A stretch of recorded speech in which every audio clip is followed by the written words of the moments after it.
So how does just one person, one single trader, bring down a 233-year-old financial institution? We're talking about a bank that literally funded wars and weathered centuries of change.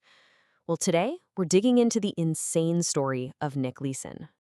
And let's start with the man himself, in his own words. There's no hiding here. He just puts it right out there. His reckless trading is what caused this catastrophic collapse. And this is the number at the heart of it all. $1.2 billion. That's how much Barings Bank lost. A number so huge it didn't just cripple the bank, it literally wiped it off the face of the earth. Okay, so let's get into it. Every massive disaster has a starting point, right? For Barings, it wasn't some huge market crash or a big conspiracy. Nope.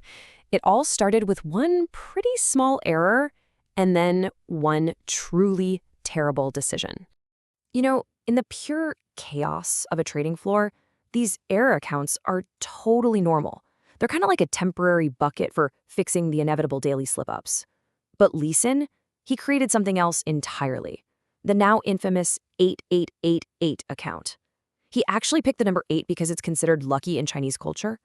Turns out, it wasn't so lucky. And get this, the very first mistake was tiny, just 10,000 pounds. He absolutely could have just reported it, taken the hit, but he didn't. Instead, he tucked it away in his secret account, betting that the market would turn around and he could fix it before anyone ever found out. And this quote, it just perfectly captures the whole environment back then. He wasn't some lone wolf operating in a vacuum. He'd seen other people bend the rules or break them and get away with it. As he admits, it's not an excuse, but it created this culture where doing something like this just didn't feel like a big deal. All right, so let's see how this thing blows up. That first little hidden mistake? Well, it didn't get fixed. Instead, it became the shaky foundation for a fraud that just spiraled completely and utterly out of control. This timeline is just staggering. I mean, look at how this thing snowballs.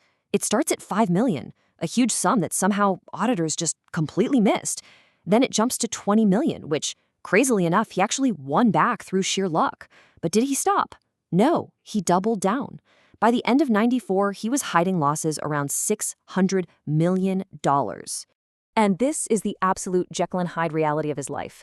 Publicly, Leeson was a superstar, the bank's ascending star. He's winning all these awards for his trading volume, but here's the kicker. He later admitted that 90% of that trading was for his secret account. So while London was celebrating these massive profits, he was living what he called a tissue of lies. This chart really just lays bare how badly the bank failed. So Barings had about £250 million in capital. Total. The legal limit they could even send to a subsidiary was $50 million. But just look at what they actually sent him, over £650 million. That is more than double the bank's entire worth. It's just insane. So you have to ask, how does this even happen? Well, it was a complete and total systemic breakdown. The bank had one single risk manager. One. London just kept wiring him money, millions of it, with barely any questions asked. Auditors accepted a forged document that he faxed from his own apartment. Even the Bank of England spotted the rule breaches, but the report just sat, untouched, in somebody's in-tray. And Leeson really sums it up perfectly right here. He takes the blame, for sure, but he also points the finger at the dozens of other people, his bosses, the auditors, the regulators, who just weren't doing their jobs. The entire system of checks and balances had completely failed. So when you've got a lie this big and a system this broken, the collapse isn't just possible, it's inevitable. Now we get to the final, frantic days when the whole thing finally came crashing down. The end didn't come with some huge dramatic explosion. It came with a simple piece of accounting. A colleague sent over from London finally did a basic reconciliation, something that hadn't been properly done for years. And suddenly, there it was, an unexplainable, absolutely astronomical black hole in the books. So, the gig is up. The proof is right there in black and white. What does Leeson do? He runs. His response is pure flight. He makes up a quick excuse, walks out of the office, and just keeps going. He and his wife get on a plane out of Singapore, and just like that, the bank's star trader becomes an international fugitive. Okay, so try to picture this. You are on the run. You're hiding out in a hotel, somewhere in Borneo. No idea what's happening next. how do you find out the full, devastating scale of what you've actually done?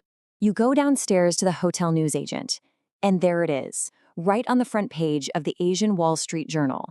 The headline reads, "British Bank Collapses." That is literally how Nick Leeson found out. Well, that escape didn't last very long. What followed the collapse was a global manhunt, his eventual capture, and a very, very public reckoning with what he had done. He was eventually caught and arrested in Frankfurt, Germany.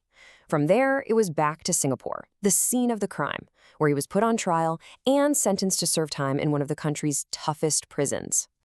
And the fallout from all this was just immense. The historic Barings Bank was sold for a single symbolic pound. And while a few senior people were banned from working in the industry again for their negligence, Nick Leeson was the only person who actually went to jail. But in the end, this is really the lesson that sticks. And it comes from the man himself. You know, it's easy to get another job. Money can be lost and it can be made again.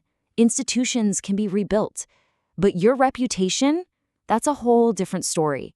And it's a powerful reminder of the true cost of a lot.